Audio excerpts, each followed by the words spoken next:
तुम्ही नवीन आहे, तुम्हाला काहीच माहीत नाही, तुम्हाला कुठल्या प्रकारचा अनुभव नाही, मग त्याला एक ॲक्टिंग टिप्स आहे. त्यासाठी तुम्हाला काय करायचं आहे की ऑडिशन देताना घाई करू नका. सगळ्यात अगोदर ती स्क्रिप्ट कास्टिंग डायरेक्टरच्या हातून घ्या. नवीन फ्रेशर ॲक्टर काय करत असतात, घाई करत असतात. ते काय करतात, नुसतं रट्टा मारतात आणि रट्टा मुळामुळे ते मेमराईज होत नाही. मेमराईज करण्यासाठी तुम्हाला काय करावं लागतं, नवीन मुलं काय करतात, सुरुवातीलाच ॲक्टिंग करतात, डायलॉग विसरून जातात. तर तसं नाही करायचं. मित्रांनो, नाटक आणि सिनेमा हा फारच वेगळा आहे. लाख मोलाच्या टिप्स आपल्या सगळ्या हौशी कलावंतांसाठी मिलिंदजीने दिला आहे. मित्रांनो, फिल्म सिटीमध्ये जर तुम्हाला यायचं असेल, तुम्हाला हिरो बनायचं असेल, ॲक्टर बनायचं असेल, डायरेक्टर बनायचं असेल, सिनेमॅटोग्राफर बनायचं असेल, कॅमेरामॅन बनायचं असेल, मेकअप आर्टिस्ट बनायचं असेल, तर त्यासाठी तुम्हाला योग्य प्रशिक्षण घ्यावं लागतं. हिरो हे चुकीचा शब्द आहे, तो ॲक्टर. हिरो म्हणजे कोण, शिवाजी महाराज, बाबासाहेब आंबेडकर, यांना हिरो म्हटलं जातं.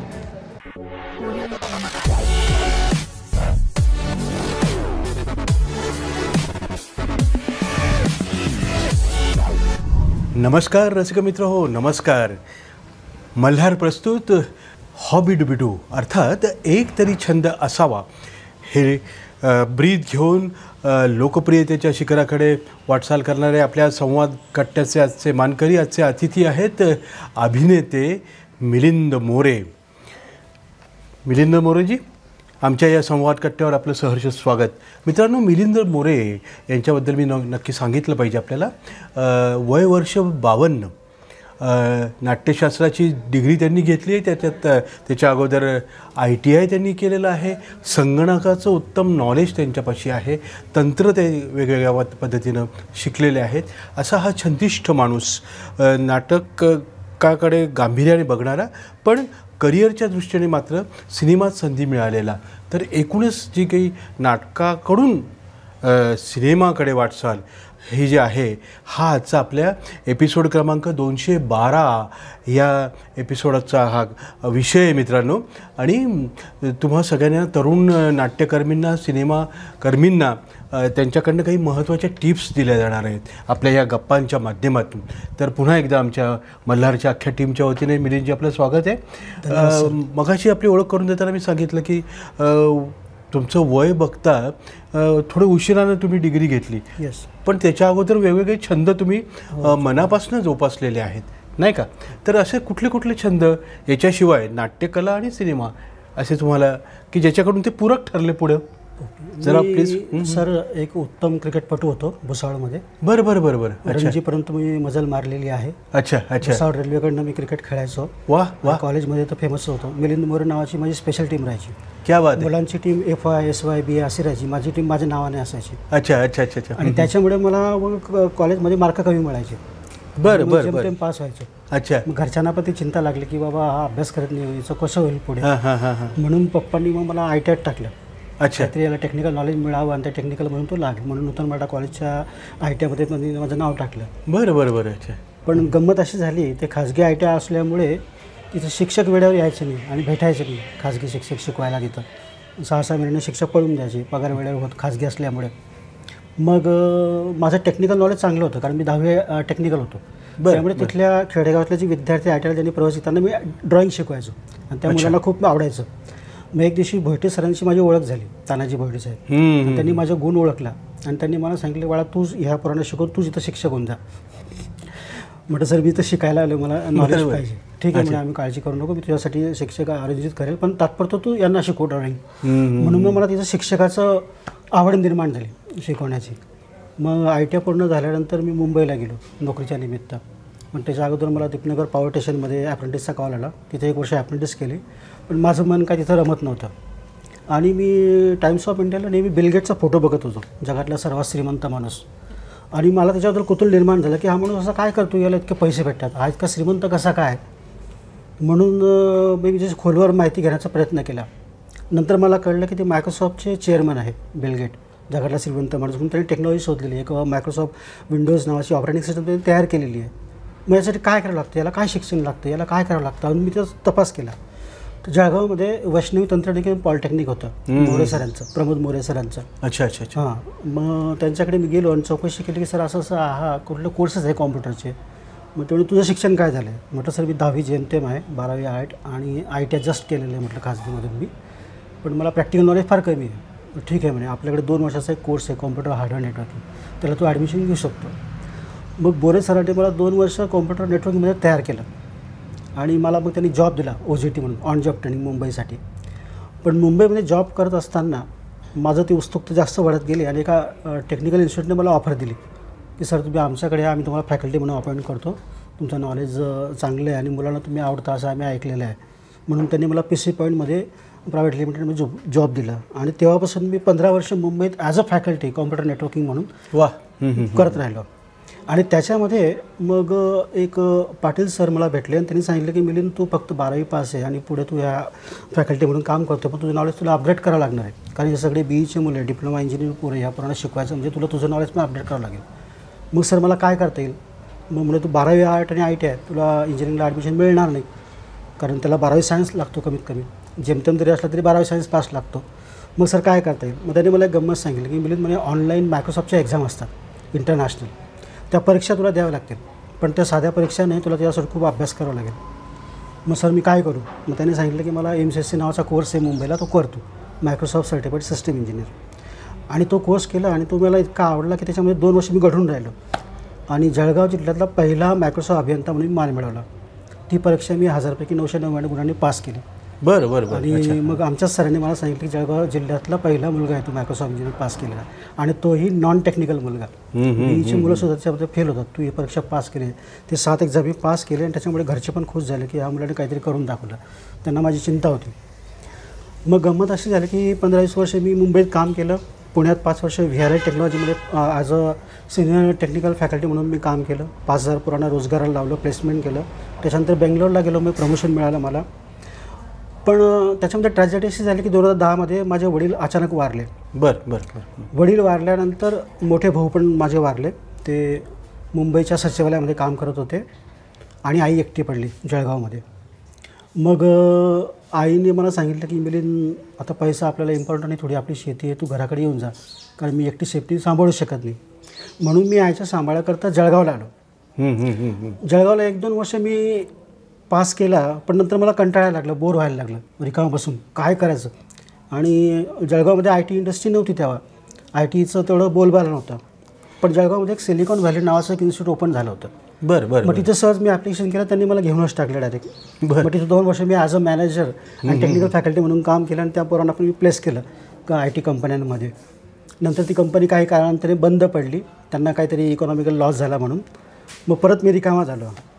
मग त्या रिकामा छंदामध्ये मी एक दिवशी लोकमत पेपर वाचत असताना त्यामध्ये एक ॲक्टिंगचा वर्कशॉप आहे जळगावच्या वाचनालयामध्ये, असं मी जाहिरात वाचली. आणि जाहिरात वाचता मला 9 वाजले होते. 9 वाजता मी ती वाचत होतो आणि 8 वाजता ऑलरेडी वर्कशॉप सुरू होऊन झालेला होता वाचनालयामध्ये. मी तो पेपर तसाच टाकला आणि वाचनालयाकडे पळालो रिक्षा करून डायरेक्टली.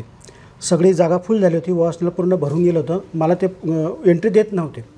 आणि अचानक तिथं जो वर्कशॉप घेणारा जो फॅकल्टी होता, सुनील नाईक म्हणून डायरेक्टर होते मोठे, ज्यांनी 2-3 चित्रपट बनवलेले, फॉरेनची पाटलीन वगैरे, त्यांचं लक्ष माझ्याकडे गेलं.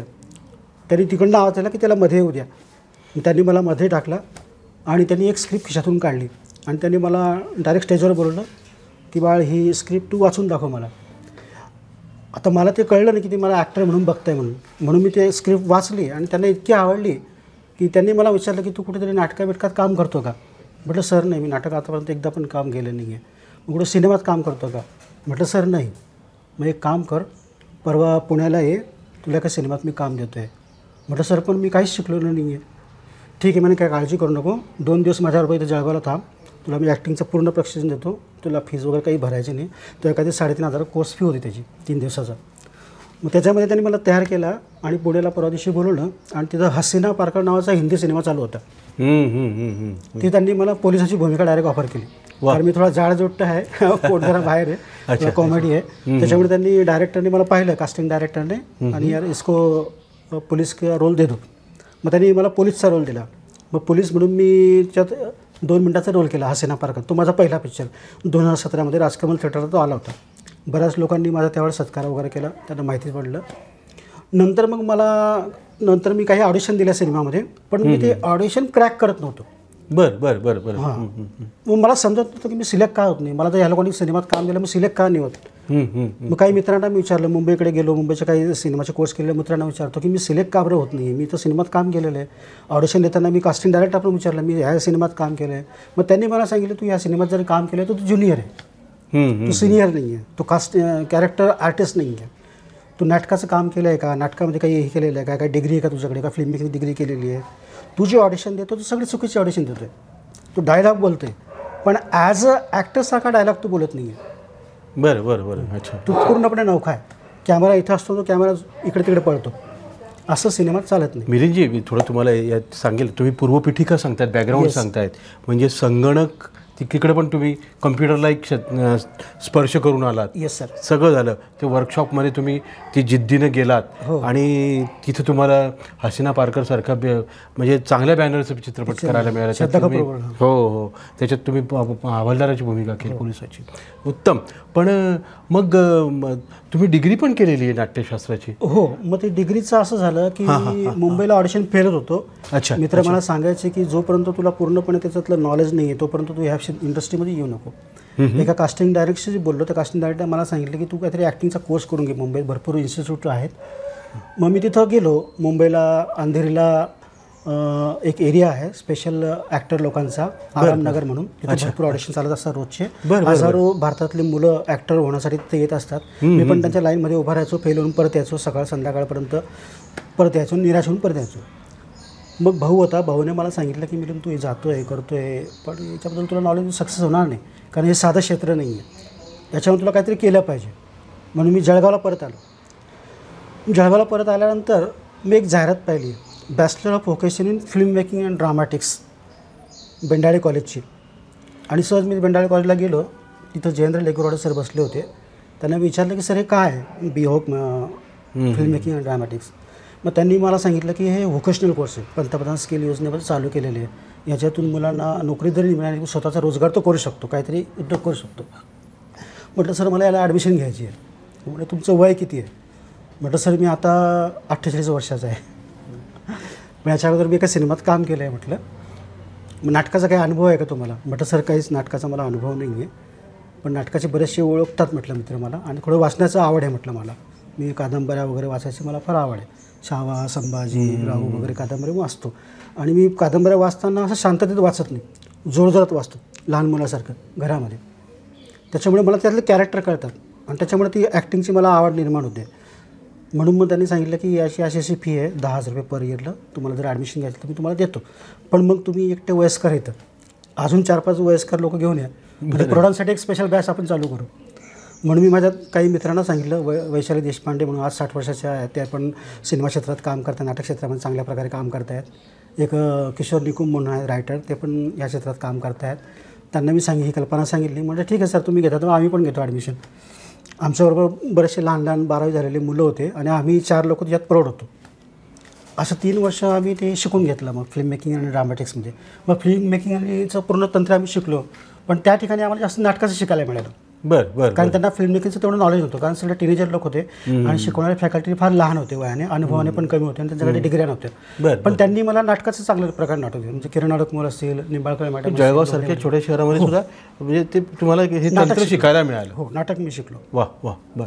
म्हणजे पण म्हणजे नाटक हा गांभीर्याने घ्यायचा विषय आहे. हो. आणि मेक बिलीव्ह या तंत्रानुसार ते होतं. आणि एक दुसरीकडे माणूस, आपला महाराष्ट्रीयन माणूस हा नाट्यवेडा तर आहेच आहे, पण तो सिनेमा सृष्टीशी अत्यंत तो श्वास आहे त्याचा. हो. तो चित्रपट पाहायला पण त्याला आवडतो, तो त्याचा शौकिंग पण असतो. आणि सिनेमा म्हटलं, चित्रपट म्हटलं की तुकड्या तुकड्यांचा आविष्कार आला.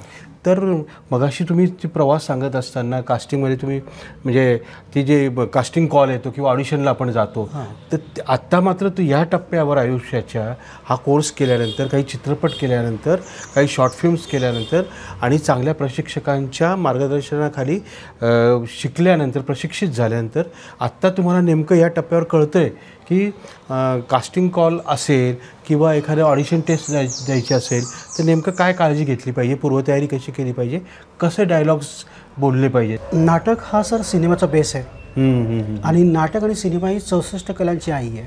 बरोबर. 64 कलांचं तुम्हाला त्यात नॉलेज असलं पाहिजे, तरच तुम्ही सिनेमा आणि नाटक चांगल्या प्रकारे शिकू शकतात. जर तुम्हाला ॲक्टर व्हायचं असेल, सिनेमाचं असेल किंवा नाटकाचं असेल, तर त्यासाठी तुम्हाला ॲक्टर म्हणजे नेमकं काय हे कळलं पाहिजे. आपल्या मुलांना ॲक्टर हे कळत नाही. ते म्हणतात ॲक्टर आहे मी, डायरेक्टर आहे मी, रायटर आहे. पण ॲक्टर म्हणजे नेमकं काय असतं, ॲक्टर करतो काय?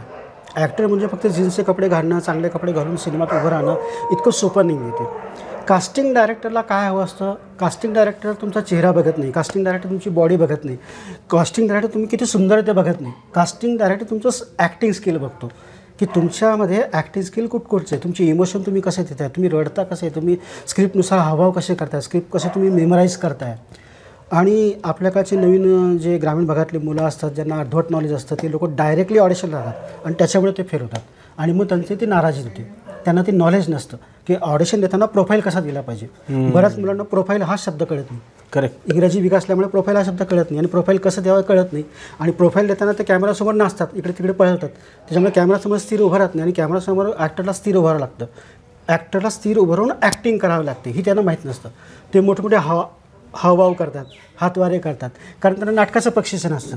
नाटकामध्ये ते ठीक आहे, नाटकामध्ये तुम्ही जोरदार ओरडलं पाहिजे, आवाज दिला पाहिजे, अभिनय केला पाहिजे, ते ठीक आहे. पण सिनेमात ही गोष्ट चालत नाही, कारण सिनेमामध्ये कॅमेरा असतो आणि कॅमेरा बारीक बारीक सेकंद कॅप्चर करत असतो. हे त्यांना कळत नाही कॅमेराचं नॉलेज असल्यामुळे, म्हणून ते त्या ठिकाणी फसतात आणि ऑडिशनला फेल होतात. मिलिंदजी, नाट्यतंत्र आणि सिनेमा तंत्र यातला फरक, दोन्हीकडे ग्लॅमर आहे खरं तर, सिनेमाकडे जास्त आहे. पण रुपेरी पडद्यावर झळकण्यासाठी मुळात जिथून आपली सुरुवात होते ऑडिशन देणं, त्याविषयी आपण बोलतो आहे. अत्यंत महत्त्वाचे मार्गदर्शनपर टिप्स तुम्ही देत आहे. तर एखादा डायलॉग मेमोराईज करणं, तो स्मरणात ठेवणं आणि त्या क्रमानं तो बोलणं, याच्या संदर्भामध्ये तुम्हाला बऱ्यापैकी अनुभव आहे. तर ते आपल्या ह्या सगळ्या आपल्या तरुण मित्रमैत्रिणींना ज्यांना या क्षेत्रात यायचं आहे त्यांना तुम्ही जरा शेअर करा. नक्कीच.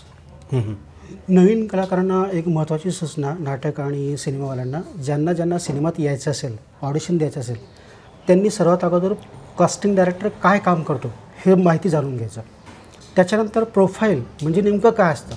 प्रोफाईल याचा अर्थ असा असतो की कॅमेऱ्याच्या समोर उभं राहायचं, उजवीकडे वळायचं एकदा, परत डावीकडे वळायचं आणि परत कॅमेऱ्यासमोर उभं राहून आपलं नाव आणि इंट्रोडक्शन द्यायचं असतं. आणि त्याच्यानंतर तुम्हाला जी स्क्रिप्ट दिली असेल त्या स्क्रिप्टनुसार ॲक्टिंग करायची असते, नुसतं बोलायचं नसतं. तर मित्रांनो, ही स्क्रिप्ट तुमच्या लक्षात राहत नाही किंवा तुम्ही वाक्य विसरतात, डायलॉग विसरतात. त्यासाठी एक सगळ्यात सोपी ट्रिक आहे. त्याला तुम्हाला काय करायचं, जेव्हा जेव्हा कुठलाही कास्टिंग डायरेक्टर किंवा डायरेक्टर तुमच्या आता स्क्रिप्ट देतो, डायलॉग देतो, संवाद देतो, त्यावेळेस तुम्हाला घाई करायची नाही. मी बऱ्याचदा पाहतो की नाटकचे मुलं खूप घाई करतात, जोरजोरात लगेच ओरडून सुरुवात करतात की सर माझं तयार आहे, मी लगेच ऑडिशन. तसं करू नका, तुम्ही फेल होणार, गॅरंटेड फेल होणार, 100% होणार. त्यासाठी काय करायचं, डायलॉग तुमच्या लक्षात ठेवायचं. फॉर एक्झाम्पल, तुम्हाला 2 पेजचे डायलॉग दिले. आता मला सांगा, 2 पेजचा डायलॉग तुमच्या इतकं सहज लक्षात राहणार का? तुम्ही नवीन आहे, तुम्हाला काहीच माहीत नाही, तुम्हाला कुठल्या प्रकारचा अनुभव नाही. मग त्याला एक ॲक्टिंग टिप्स आहे.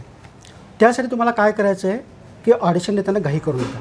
सगळ्यात अगोदर ती स्क्रिप्ट कास्टिंग डायरेक्टरच्या हातून घ्या आणि ती 50 वेळा वाचा. किती वेळा सांगितले मी? 10 वेळानी, 20 वेळानी, 50 वेळा वाचायची. का वाचायची?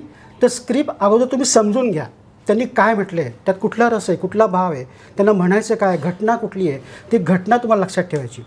एकदा का घटना तुमच्या लक्षात राहिली, तुमचं पाठांतर झालं, मग तुम्हाला रट्टा मारायची गरज नाही. नवीन फ्रेशर ॲक्टर काय करत असतात, घाई करत असतात. ते काय करतात, नुसतं रट्टा मारतात आणि रट्टामुळे ते मेमराईज होत नाही. मेमराईज करण्यासाठी तुम्हाला काय करावं लागतं की वारंवार ते वाचावं लागतं. वारंवार डायलॉग वाचल्यानंतर मग ते डायलॉग तुमच्या लक्षात राहतात आणि त्याच्यानंतर मग तुम्हाला ॲक्टिंग करायची असते. नवीन मुलं काय करतात, सुरुवातीलाच ॲक्टिंग करतात, डायलॉग विसरून जातात. तर तसं नाही करायचं.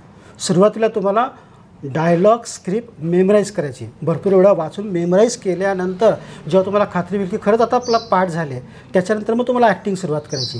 आणि तीही ॲक्टिंग तुम्हाला सिनेमासाठी कॅमेऱ्याच्या समोर करायची. आपल्याला नाटकात ॲक्टिंग करायची नाही आहे. नाटकात तुम्ही ॲक्टिंग केली इज अ गुड थिंग. नाटक हे चांगलं आहे, मी नाटकला डॉमिनेट करणार नाही. मी असं म्हणणार नाही की तुम्ही नाटकात काम करू नका, नाटकात 100% काम करा. पण मित्रांनो, नाटक आणि सिनेमा हा फारच वेगळा आहे. नाटकामध्ये हाय पिच बोलावं लागतं, म्हणजे जोरात बोलावं लागतं. पण सिनेमामध्ये हाय पिचमध्ये बोलून चालत नाही. सिनेमामध्ये तुम्हाला लो पिचमध्येच बोलावं लागतं. कितीही मोठा डायलॉग असेल तर लो पिचमध्येच बोलावं लागतं, म्हणजे हळूवारपणे. कारण समोर कॅमेरा असतो आणि कॅमेरा सगळ्या गोष्टी कॅप्चर करत असतो, त्याच्यात सेन्सर असतात. ते सेन्सर तुमच्या डोळ्याची पापणी लावते लावते तोपर्यंत तो लगेच कॅप्चर करतो आणि त्याच्यात तुम्हाला ॲक्टिंग करायची असते आणि जर तुम्ही ॲक्टिंग केली नाही तर कास्टिंग कॅरेक्टर तुम्हाला रिजेक्ट करतो, म्हणून तुम्ही ऑडिशनमध्ये फेल होतात. हे नवीन मुलांचं फेल होण्याचं महत्त्वाचं कारण आहे. अत्यंत रसिक मित्रांनो, लाख मोलाच्या टिप्स आपल्या सगळ्या हौशी कलावंतांसाठी मिलिंदजीने दिलं आहे की नेमकं काय गोष्ट टाळायला पाहिजे आणि ऑडिशन देणं म्हणजे काय, प्रोफाईल म्हणजे काय, हे टर्म्स टेक्निकल टर्म्स जे आहेत ह्या आधी समजून घेतल्या पाहिजेत आणि त्या दृष्टिकोनातून आपण परिश्रमपूर्वक मला वाटतं ऑडिशन द्यायला हवी, म्हणजे यश मिळतं. अजून एक गोष्ट सर तुम्हाला सांगतो मध्ये, ऑडिशन देताना जसं मी तुम्हाला सांगितलं की तुम्हाला मेमराईज करायचं आहे, मेमराईज केल्यानंतर ती घटना लक्षात ठेवायची, तो इन्सिडेंट लक्षात ठेवायचा आहे, लक्षात ठेवल्यानंतर मग तुम्हाला ॲक्टिंग करायची. पण ह्या सर्व गोष्टी करत असताना याच्या अगोदर तुम्हाला कॅमेराचं बेसिक नॉलेज असणं अत्यंत आवश्यक आहे. जर तुम्हाला कॅमेराचं नॉलेज नसेल तर तुम्ही फिल्म ॲक्टिंगमध्ये सक्सेस होऊ शकत नाही. आजपर्यंत जेवढे पण मोठे मोठे सेलिब्रिटी आहे, अमिताभ बच्चन आहे, शाहरुख खान आहे, सलमान खान आहे, या लोकांना कॅमेराचं नॉलेज आहे, त्यांना फिल्म मेकिंगचं नॉलेज आहे. मी सुद्धा फिल्म मेकिंगची डिग्री घेतलेली आहे आणि म्हणूनच मी त्याच्यात उतरलेलो आहे. फक्त नाटकावर तुम्ही फिल्म मेकिंगमध्ये उतरू शकत नाही, फिल्ममध्ये उतरू शकत नाही. फक्त नाटकाच्या जोरावर तुम्ही फिल्ममध्ये सक्सेस होऊ शकत नाही. बरेचसे मोठे मोठे कलाकार नाटकामधून सक्सेस झाले पण त्यांची स्टोरी वेगळी आहे. त्यांनी तो कॅमेराचा अभ्यास केलेला आहे, कॅमेराचे अँगल, कॅमेराचे shot, long shot, close shot, extreme shot, long close shot, हे गोष्ट तुम्हाला माहिती असली पाहिजे. त्याची फ्रेम तुम्हाला कळली पाहिजे. फ्रेम म्हणजे काय, कुठे तुम्हाला एक्झॅक्टली उभं राहायचं असतं. जेव्हा तुम्ही ऑडिशनला पहिल्यांदा जातात तर तुम्हाला ऑडिशन रूम पहिला बघायचं आहे. त्या ऑडिशन रूममध्ये तुमच्यासमोर एक फुली केलेली असते, त्याला पॉईंट म्हटले आता. कॅमेऱ्याच्या समोर एक फुली दिसेल तुम्हाला, स्टिकर लावलेलं असतं, तिथंच तुम्हाला उभं राहायचं. आजूबाजूला उभं राहायचं नाही, इकडे तिकडे डावीकडे उजवीकडे फिरायचं नाही. बरेचसे नौखे ॲक्टर जे असतात तिकडे तिकडे फिरत असतात म्हणून ते ॲक्टर फेल होतात. तर ही गोष्ट नेहमी लक्षात ठेवा. वा, बरं. मग ह्या रुपेरी पडद्यावर झळकण्यासाठी खूप घाई करणारी आपली मंडळी असते. येस, विशेषतः ग्रामीण भागाचं, तिकडे जाणारे मुंबई वगैरे वगैरे. पण आणि मग नैराश्य पण येतं, डिप्रेशनमध्ये ते जातात आणि सगळ्यांनाच यश मिळतं असं नाही आहे. मला एक सांगा की फक्त ॲक्टिंग करण्याकडेच भर लोकांचा असतो, विशेषतः तरुण तरुणीचा, कॉलेजियन्स लोकांचा, पण असे अनेक डोअर्स ओपन आहेत ना सिनेसृष्टीमध्ये सुद्धा. उत्तम संगीत दिग्दर्शक आहे, नृत्य दिग्दर्शन आहे, क्लॅपर बॉय आहे, कितीतरी आहेत. काय सांगाल त्याबद्दल? मित्रांनो, फिल्म सिटीमध्ये जर तुम्हाला यायचं असेल, तुम्हाला हिरो बनायचं असेल, ॲक्टर बनायचं असेल, डायरेक्टर बनायचं असेल, सिनेमॅटोग्राफर बनायचं असेल, कॅमेरामॅन बनायचं असेल, मेकअप आर्टिस्ट बनायचं असेल, तर त्यासाठी तुम्हाला योग्य प्रशिक्षण घ्यावं लागतं आणि तेही योग्य शिक्षण इन्स्टिट्यूटमधून. जर तुम्ही चुकीच्या माणसाकडे गेलं तर चुकीचं तुम्हाला शिकवणार आणि ते चुकीचं शिक्षण घेऊन तुम्ही फिल्म सिटीमध्ये आलात तर ऑटोमॅटिक तुम्ही रिजेक्ट होणार. तर फिल्म सिटीमध्ये भरपूर प्रमाणात रोजगार आहे, 1000 प्रकारच्या जागा आहेत. स्पॉट बॉयपासून ते मोठ्या डायरेक्टरपर्यंत. Spot boy, clapper boy, light boy, umbrella boy, assistant director, 16 प्रकारचे असिस्टंट डायरेक्टर असतात, मेकअपमॅन असतात. तर असे प्रत्येक वेळेस जॉब तुम्ही दिवसाला 5000 रुपये तिथं कमवू शकतात. आज कॅमेरामॅन जरी म्हटला तर दिवसाला 5000 कमवतो, मेकअपमॅन जरी म्हटला तर दिवसाला 4000 कमवतो, ज्युनियर आर्टिस्ट जरी म्हटला दिवसाला 1000 रुपये कमवतो. माझी सुरुवात मी ज्युनियर आर्टिस्टपासून केली. मला सुरुवातीला 100 रुपये रोज मिळायचा. मी कशासाठी गेलो होतो का मला शिकायचं होतं, मला बघायचं होतं. ज्युनियर आर्टिस्ट म्हणजे एक्स्ट्रा म्हणून तिथं काम करतात, निर्णय प्रकारचे रोल तिथं मिळतात, लहान लहान रोल हिरोच्या आजूबाजूला उभे करतात त्या ठिकाणी. पण आपण म्हणताना ॲक्च्युली म्हणतो त्याला हिरो, पण हिरो हे चुकीचा शब्द आहे, तो ॲक्टर आहे. हिरो म्हणजे कोण? शिवाजी महाराज, बाबासाहेब आंबेडकर, यांना हिरो म्हटलं जातं. अगदी अगदी. परत अत्यंत महत्त्वपूर्ण टिप्स आपण देतात. तर बरं बघ, ह्या सगळ्या प्रवासामध्ये मगाशी तुम्ही सांगितलं की पथदर्शी मार्गदर्शन मिळणं गुरुकडनं हे फार आवश्यक असतं. तर मग तुम्हाला प्रशिक्षक म्हणून कोणते कोणते गुरु लाभले आणि कोणते कोणते सिनेमे तुमचे म्हणजे फ्लोअरवर आहेत आणि प्रकाशित पण झालेले आहेत, लोकांपर्यंत पोहोचलेत? हसीना पारकर त्यातला तुमचा तो रोल महत्त्वाचा होता. पण तसे या सगळ्या प्रवासामध्ये काय काय आहे? छोट्या फिल्म्स असतील, मोठ्या फिल्म्स असतील. आता आजकाल तुमचा OTT प्लॅटफॉर्मसुद्धा ते चॅलेंज आहे, AI नवीन चॅलेंज आहे. काय सांगायला? अपडेट करावं लागणार आहे. हो हो हो. आणि प्रत्येक उत्तम अभिनेत्याला रोज शिकावं लागतं. अमिताभ बच्चन जरी असला तरी आज तरी तो म्हणतो की मी अजूनही कमी आहे, मला शिकायचं आहे, त्याला शिकावंच लागतं. पण नवीन कलाकार घाई करतात आणि इगो त्यांच्यामध्ये खूप असतो की मला खूप काही येतं. त्यात नाटकावाल्यांचं भर जास्त टाकेल मी.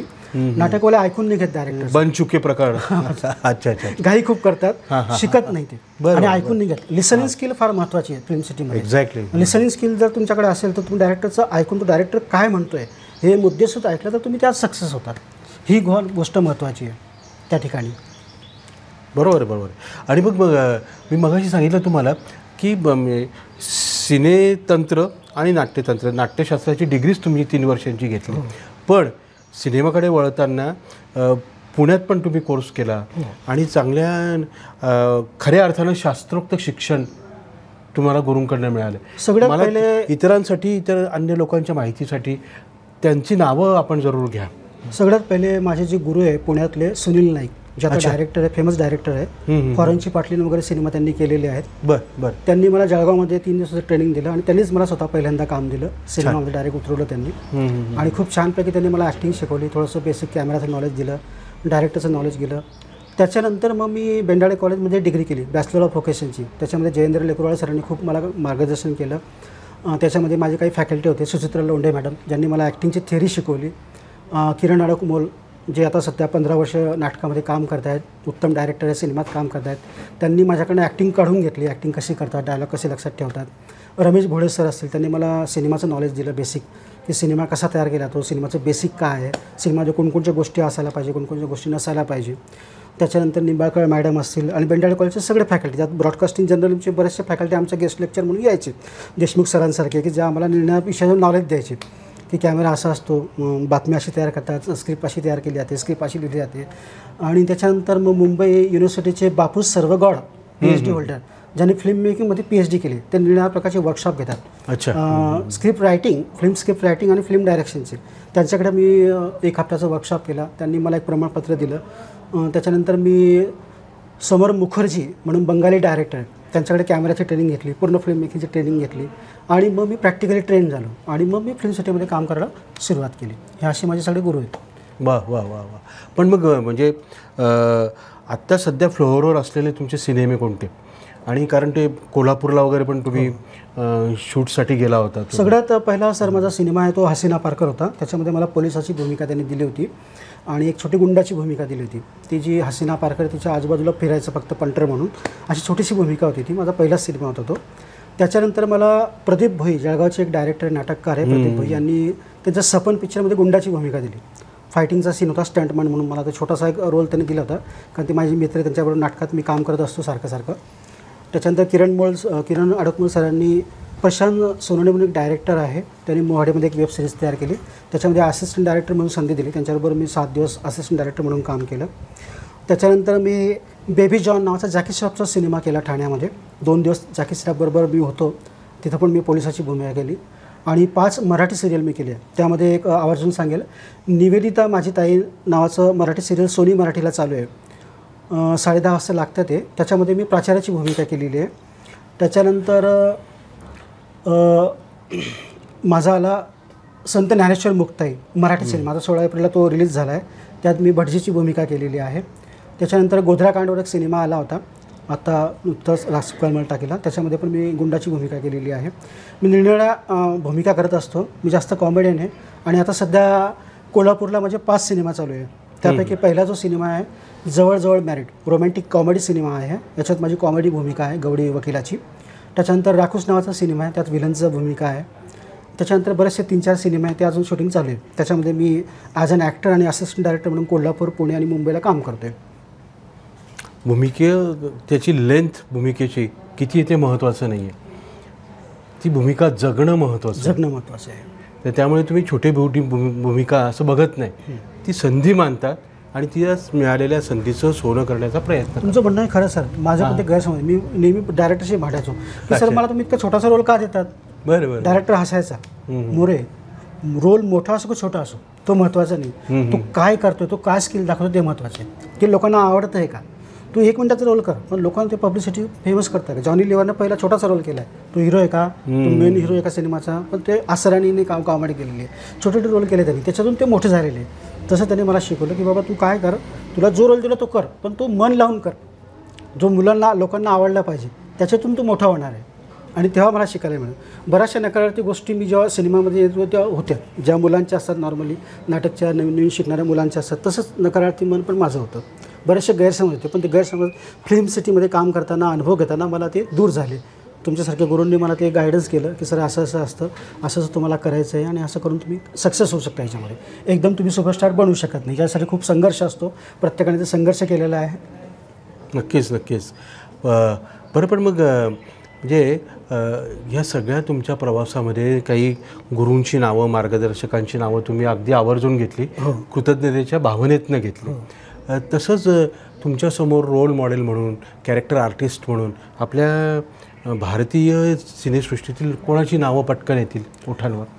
रोल मॉडेल माझा सगळ्यात महत्त्वाचा म्हणजे दिलीप कुमार. दिलीप कुमारची ॲक्टिंग मला खूप आवडतो, त्याचे सर्व सिनेमे मी बघतो आणि जुने सिनेमे मला फार आवडतात. आणि एक राज कपूर, शोमॅन म्हणून आपण त्यांना ओळखतो. त्यांची ॲक्टिंग फार नॅचरल असते. दिलीप कुमार साहेबांची नॅचरल ॲक्टिंग असते. अमिताभ बच्चनची नॅचरल ॲक्टिंग असते. त्यांना परत परत सांगावं लागत नाही. मोठमोठे डायलॉग सहजरित्या ते बोलतात. त्यांनी कुठल्याही शाळेमध्ये एवढं मोठं प्रशिक्षण त्यांनी घेतले. मी जरी शिक्षण घेतले, त्या लोकांनी शिक्षण न घेता ते उत्तमरित्या करत आहेत. आणि माझे डायरेक्टर सुनील शिंदे सर हे माझे रोल मॉडेल आहेत. ते स्वतः मला ॲक्टिंग करून दाखवतात. मला जेव्हा रडता येत नाही तेव्हा रडून दाखवतात, हसून दाखवतात. कॉमेडी कसं ते स्वतः मला शिकवतात. तेजय फिल्म प्रोडक्शनचे डायरेक्टर आहे, त्यांनीच मला संधी दिलेली आहे ॲक्टिंगची. मोठं कॅरेक्टर आता सध्या मला मिळतं आहे. मी 9 वर्ष संघर्ष केला आहे फिल्म सिटीमध्ये. 400, 500, 1000 रुपये मी रोज कमवतो. पण त्याच्यानंतर मला मग आता मोठ्या भूमिका मिळायला लागल्या, कारण तो मी संघर्ष केल्यामुळे, मी शिकल्यामुळे, मी त्यांचं ऐकून घेतल्यामुळे, लिसनिंग स्किल असल्यामुळे. त्यांना मी निगोशिएट नाही केलं. त्यांनी मला जे काय सांगितलं ते मी फॉलो करत गेलो. नवीन मुलं फॉलो करत नाही. नवीन मुलांमध्ये इगो जास्त असतो, तो इगो दूर ठेवायचा. फिल्म सिटीमध्ये तुम्हाला यायचं असेल तर त्यांचं तुम्हाला ऐकून घ्यावं लागेल. तो मेकअपमॅन असेल, असिस्टंट डायरेक्टर असेल, स्पॉट बॉय असेल, त्यांची रिस्पेक्ट तुम्हाला ठेवायचं आहे. बरेच मुलं मी पाहतो स्पॉट बॉयला विचित्र आवाजाने हाक मारतात, चिडवतात, असं करतात. तसं करू नका. स्पॉट बॉय हा डायरेक्टरचा अतिशय लाडका व्यक्ती असतो. तुम्ही स्पॉट बॉयला हिनवलं तुम्ही पिक्चरमधून आउट, मग तो किती मोठा ॲक्टर असेल. मी स्वतः प्रत्यक्ष पाहिलं, मोठमोठ्या ॲक्टर लोकांना हाकलून दिलेलं असेल सेटमध्ये. वा, म्हणजे त्याच्याकडे असलेल्या कामाकडे तुम्ही ते कमी लेखू नका. हे शिकण्यासारखं आहे. लहान असल्या तरी, पद लहान असलं तरी नक्की. स्पॉट बॉय म्हणजे तो हमाली काम करणार असतो. तो त्या फिल्म मेकिंग त्या प्रोसेसमधला एक अत्यंत महत्त्वाचा घटक आहे. हो. हां, तो त्याला कमी लेखणं अजिबात हे करू नये. लाख मोलाचा सल्ला आहे. कोणी असेल फिल्म सिटीला कुठलाही कामगार असेल त्याला कमी लेखायचं नाही. तुमच्या स्टाफमधला कुठलाही कामगार असेल, शिपाई असेल, ऑफिस बॉय, त्याला रिस्पेक्ट द्या. आणि नवीन मुलं तिथंच चुकतात. नवीन मुलं पहिल्या दिवशी स्वतःला हिरो समजतात, सेलिब्रिटी शिकवतात आणि त्या ऑफिस बॉयला त्रास देतात. मला चहा आण, मला कोल्ड्रिंक आण, मला हे आण. तो बिचारा ऑलरेडी सगळ्यांना देत असतो. 1000 लोक सेटवर असतात. 1000 लोकांचं चहा पाण्याचं सगळी व्यवस्था बघत असतो. इतकं काम करून सुद्धा तुम्ही त्याला डिसवत असाल तर ते चुकीचं आहे असं मला वाटतं. अगदी मी पाहिलेले प्रकार आहे. मोठमोठ्या हिरोला डायरेक्टर लोकांनी अक्षरशः हाकलून दिलेलं आहे बेइज्जत करून. तर त्यामुळे ही गोष्ट तुम्ही नवीन कलाकारांनी लक्षात ठेवायची आहे की प्रत्येक माणसाला फिल्म सिटीमध्ये रिस्पेक्ट द्यायचाच आहे. जरी त्याला नॉलेज कमी असेल, त्याचं पद कमी असेल, तरच तुम्ही मोठे होणार. मोठमोठे ॲक्टर तेच करत आले म्हणून ते आज सक्सेस आहे. अगदी. आणि परत मग सिनेमॅटिक ॲक्टिंग हा एक भाग महत्त्वाचा, तो पण मुद्दा महत्त्वाचा आहे. त्याबद्दल आपण काय सांगाल? मित्रांनो, सिनेमॅटिक ॲक्टिंग म्हणजे सिनेमासाठी जे ॲक्टिंग अभिनय लागतो त्या अभिनयाला सिनेमॅटिक ॲक्टिंग म्हणतात. सिनेमॅटिक या शब्दाचं तंत्र लपलेलं आहे. सिनेमॅटिक याचा अर्थ काय की ज्याच्यामध्ये कॅमेराचं प्रशिक्षण त्याने घेतलेलं आहे. कॅमेरासमोर उभं कसं राहायचं. जर कॅमेरा तुमच्या समोर असेल आणि ते कॅमेराचं तुम्ही लांब 1-2 किलोमीटर उभं आहे, मग तुम्ही कॅमेऱ्यात कॅप्चर होणार, तुम्ही दिसणार कॅमेरा, तुम्ही पडद्यावर दिसणार नाही, दिसणार ना. मग म्हणून त्यासाठी तुम्हाला कॅमेरा ॲक्टिंग शिकायची आहे आणि त्याला सिनेमॅटिक ॲक्टिंग म्हणतात. सिनेमॅटोग्राफी हा जो प्रकार असतो, सुरुवातीला तुम्ही फोटोग्राफी पाहिली, नंतर व्हिडिओग्राफी पाहिली आणि त्याच्यानंतर तिसरा जो टप्पा आहे तो सिनेमॅटोग्राफी टप्पा आहे. आज बरेचसे लोक व्हिडिओ शूटिंग करतात. बरेचसे लोक स्वतःला सिनेमॅटोग्राफर समजतात की मी सिनेमॅटोग्राफर आहे, मी सिनेमॅटोग्राफी करतो. पण त्यांना बरेचसे टेक्निकल प्रश्न विचारले त्यांना उत्तर देता येत नाही. कोणी लग्नाची शूटिंग करतं, कोणी काय करतं. पण तंत्र हे तुम्हाला शिकायलाच पाहिजे, अपडेट करायला पाहिजे. सिनेमॅटोग्राफी हा वेगळा छंद आहे आणि ते सिनेमा नॉलेज तुम्हाला असणं फार आवश्यक आहे. त्याशिवाय तुम्ही सिनेमामध्ये उभं राहू शकत नाही. आणि म्हणून उत्तम ॲक्टर जर तुम्हाला व्हायचं असेल तर सिनेमाच्या प्रत्येक गोष्टी तुम्ही बारकाईने शिकल्या पाहिजे. नुसतं मी कॅमेरा म्हणणार नाही, तर तुम्ही फोटोग्राफी शिका, व्हिडिओग्राफी शिका, सिनेमॅटोग्राफी शिका, मेकअप शिका, कॉस्ट्यूम शिका, रंगभूषा शिका, वेशभूषा शिका, लायटिंग शिका. ही गोष्ट तुम्हाला माहिती पाहिजे. म्हणजे डायरेक्टर जेव्हा तुम्हाला एकदा सांगेल की तुम्हाला इथं उभं राहायचं आहे तर तुम्ही बरोबर त्या ठिकाणी उभं राहायचं आहे, चुकायचं नाही. कारण चुकल्यामुळे काय होतं, सगळ्यात पहिला डायरेक्टरला फटका बसतो. कारण तो फार मोठा बजेट लावला, करोडो रुपयाचा बजेट त्याने लावला असतो बिचाराने. लायटिंगचा खर्च असतो, कॅमेरामॅनचा खर्च असतो, सगळे खर्च त्याला पाळावा लागतो प्रोड्युसरला. तर तो खर्च टाळता येण्यासाठी आपल्याला ते कसं योग्य प्रशिक्षण शिकून त्याच्यासाठी आपल्याला काम करायचं असतं. तेव्हा तो डायरेक्टर तुमच्यावर प्रसन्न होईल आणि तुम्हाला कंटिन्यूस सिनेमा देईल. काही हिरोंना रोजच सिनेमा भेटतो. का भेटतो याचं कारण काय, की ते डायरेक्टरचं ऐकतात आणि योग्य प्रशिक्षण शिकून ते तिथं आलेले आहे, म्हणून ते सक्सेस झालेले आहे. अमिताभ बच्चन का सक्सेस आहे, कारण तो डायरेक्टरचा ऐकतो. लहान जरी डायरेक्टर असेल त्याच्या अमिताभ बच्चन त्याला रिस्पेक्ट देतो. आज अमिताभ बच्चन सुपरस्टार आहे, पण माझ्यासारखा छोटा डायरेक्टर पण नवीन शिका डायरेक्टर गेला तर तुम्हाला रिस्पेक्ट देतो. रिस्पेक्टेड बोलतो माझ्याशी, आओ सर, आय मोरे सर, क्या है आप बोलो, कैसे खडा राहणार. त्याला माहिती आहे की मी योग्य आहे, तरीसुद्धा ते रिस्पेक्ट देतात. हा रिस्पेक्ट ठेवणं फार महत्त्वाचं आहे सर याच्यामध्ये, आणि तरच तो माणूस त्या ठिकाणी सक्सेस होतो सिनेमा ॲक्टिंग. अगदी बरोबर आहे. बरं बघ, रुपेरी पडदा सिनेमा, मोठा पडदा, पण आता छोट्या पडद्याकडे आपण जरा वळूया. टी व्ही, वेब सिरीज हे सुद्धा फार महत्त्वाचे हाताळले जाणारे मार्ग आहेत, माध्यम आहे. तर त्याच्याबद्दल काय सांगाल? सध्या मी एका बंगाली डायरेक्टर मित्रा म्हणून त्यांच्याकडे काम करतो आहे वेब सिरीजमध्ये. आतापर्यंत माझे 20 लघुपट झालेले आहेत, त्यांच्यावर काम करतो आहे मुंबई फिल्म सिटीमध्ये. मी खूप छान डायरेक्टर आहे, ते नॉलेज पण देतात, शिकवत पण असतात. आणि बऱ्याचशा जळगावच्या मित्रांना पण मी तिथं काम देत असतो, ज्यांना ज्युनियर आर्टिस्ट म्हणून काम करायचं असतं त्यांना पण मी काम देत असतो. तर सिनेमाचा मोठा पडदा आणि सिरियल ज्याच्या फ्रेममध्ये फरक असते, हे फक्त कॅमेराचं ज्याला नॉलेज आहे त्यालाच ते कळतं. जे ज्यांनी सिनेमॅटोग्राफी केली, व्हिडिओग्राफी केली, त्यांना ती गोष्ट लगेच अवगत होते. आणि आता सध्या वेब सिरीजचा चालतं आहे, कारण आता OTT प्लॅटफॉर्म असल्यामुळे लोक मोबाईलचा जास्त वापर करतात, थिएटरमध्ये फार कमी लोक जातात. त्याच्यामुळे ऑनलाईनचा बोलबाला असल्यामुळे वेब सिरीजला फार जबरदस्त डिमांड आलेली आहे. पण वेब सिरीजमध्ये काही गोष्टी आता चुकीच्या पण घडत आहेत, ते तुम्ही बघतायत. काही आंबट शोधून लोकांसाठी वेब सिरीज चुकीच्या बनवल्या जातात, पण काही आता चांगले लोक पण आहेत जे मेसेज देणारे वेब सिरीज पण बनवत आहेत. त्याच्यामुळे लोकांना ती आवड जाते आणि नवीन मुलांना भरपूर मोठ्या प्रमाणात रोजगार निर्माण झालेला आहे वेब सिरीजमुळे. पूर्वी कसं सिनेमात काम करणं एक सर्वसामान्य माणसाला फार कठीण काळ होता. आता ऑनलाईन इंटरनेटमुळे काय झालं आहे, कोणीही सिनेमात काम करू शकतो, कोणीही डायरेक्टरला भेटू शकतं. जर तुमच्याकडे स्किल असेल, काही असेल, तुम्ही कुठेही जाऊन वेब सिरीजमध्ये काम करून स्वतःची ॲक्टिंग तुम्ही तिथे दाखवू शकता आणि 4 पैसे कमवू शकतात. नक्कीच सर. खरं तर आपल्याकडे वेळेची मर्यादा आहे. फार महत्त्वाचं आपल्या ह्या सगळ्या गप्पांमधून मुद्दे पुढे आलेले आहेत आणि तुम्ही टिप्स पण दिलेल्या आहेत सगळ्या हौशी कलावंतांना. हे जे काही ही पायरी चढणं जे आहे, यशाचं सोपान चढणं, हे सोपं नाही आहे. अगदी दिग्गज कलावंतांच्या सुपर स्पेशालिस्ट लोक जे आहेत, सेलिब्रिटीज जे आहे या क्षेत्रातले, त्यांची जर आपण जीवनचरित्र जर पाहिलं आणि ऐकलं तर ते सुरुवात अतिशय शून्यातनं झालेली आहे, खडतर प्रवास आहे. तेव्हा ते सगळं ते यशाचं चांदणं गवसलेलं आहे, सोपं नाही आहे. तर आपल्या सगळ्या गप्पांमधनं फार महत्त्वाच्या टिप्स तुमच्यात बोलण्यातनं आलेले आहेत आणि मला नक्की खात्री आहे की आपले सगळे जे हौशी कलावंत बघतायत, ज्यांना या क्षेत्राकडे मार्गक्रमण करायचं आहे, त्यांना मिलिंद सरांनी दिलेल्या टिप्स एक वडिलकीच्या नात्यानं, कारण आज वयवर्ष 52 आणि हरहुन्नरी आणि चतुरस्त्र अभिनेते म्हणून आज आपल्या संवाद कट्ट्यावर, हॉबीडोबीच्या संवाद कट्ट्यावर मिलिंद सर आलेले आहेत. सर, आपण आलात आणि अत्यंत महत्त्वाचं मोलाचं मार्गदर्शन आपण केलं. संवाद कट्ट्याच्या वतीने, आमच्या मल्हारच्या संपूर्ण टीमच्या वतीने मी आपला आभार व्यक्त करतो. धन्यवाद. सर्वात अगोदर मी मल्हार कम्युनिकेशन प्रस्तुत स्टुडिओमध्ये मला मुलाखतीसाठी बोलवल्याबद्दल मी मल्हार कम्युनिकेशनचं आणि स्टाफचं आणि खास माझे मुलाखतकार सर देशमुख सरांचं आभार मानतो. आणि एका छोट्या कलाकाराला तुम्ही इंटरव्ह्यूसाठी बोलवलं आणि खानदेशी नवीन पुराणं काहीतरी मार्गदर्शन करायची मला संधी दिली, त्याबद्दल मी तुमचं स्वतःचं आभारी आहे. सर्व खानदेशी मित्रांना मी आवाहन करतो की हॉबीडोबी चॅनलचं यूट्यूबवर लाईक आणि शेअर करा, चॅनल बघा आणि आपल्या मित्रांना पण पाठवा. आणि छंदिष्ट म्हणून तुम्हीसुद्धा मुलाखत घेण्यासाठी इथे येऊ शकतात. निर्णाळ छंद जर तुम्हाला असेल तर राजेंद्र देशमुख सरांशी कॉन्टॅक्ट करा, मल्हार कम्युनिकेशनशी कॉन्टॅक्ट करा आणि तुम्ही ह्या चॅनलमध्ये सहभागी व्हा, असं मी तुम्हाला सर्वांना आवाहन करेन. धन्यवाद.